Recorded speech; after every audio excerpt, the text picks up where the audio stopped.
Do something about our balance sheet and start paying down the debt instead of just talking about it. Sorry, you can clap. In North Dakota, they tried this. They tapped the Bakken Shale.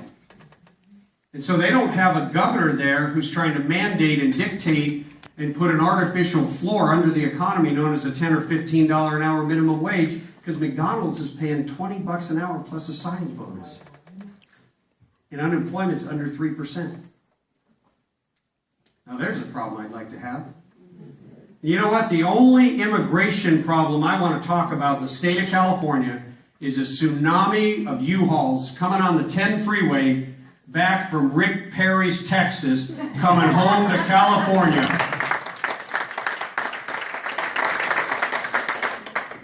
But that's never going to happen if we don't do something about education. And we need common sense education reform, not Common Core. That's right. That's right.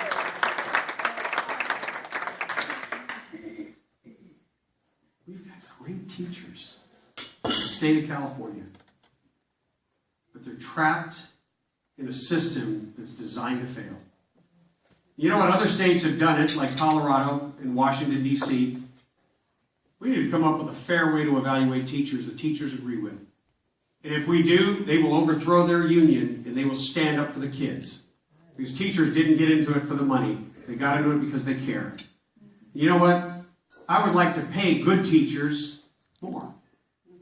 And I'd like to pay great teachers even more than that, and then have them go around the state and teach their teaching methods. Same things that we do in the business world.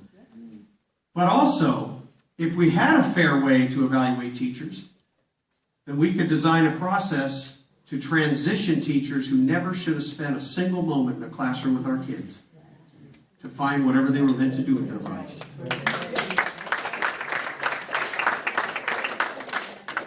You know, when the government has more control over your private property than you do, and more control over your business, and more control over the minds of your children, that's wrong.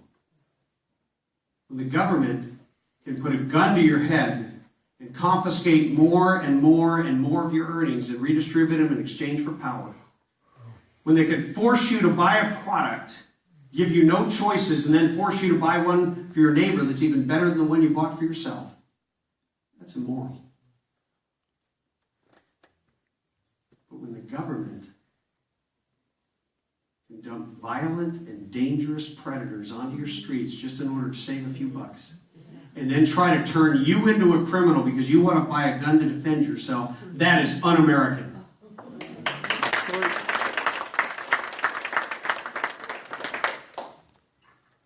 When a government becomes the greatest threat to the very rights it was formed to protect, that's tyranny. And tyranny is the enemy of freedom. You know what? Democrats are not the enemy. Democrats are our friends. They're our neighbors. They're people we work with and go to church with. But most importantly, they're Americans.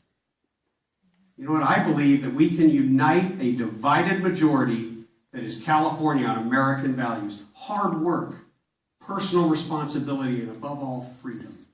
California. Nobody believes we can win. Nobody believes that Jerry Brown can be beat. Well, that's perfect, because then they'll never see us coming.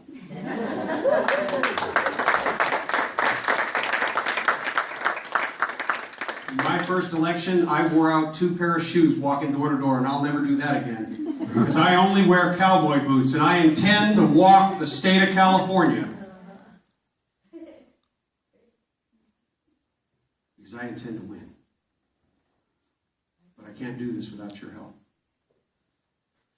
So I want you to prayerfully search your heart. I want you to think about what you can do, because this is not just a campaign. This is a cause. And the cause is liberty. The question of 2014 is not about whether we're going to be ruled by the right or by the left. It's about whether we're going to take a stand for right over wrong. You know, the real question that we're going to answer is someday We're going to look into the eyes of our children's children. And we're either going to tell them about an epic battle that we staged in defense of freedom, or we're going to tell them stories about a place called California and what it was like to live free.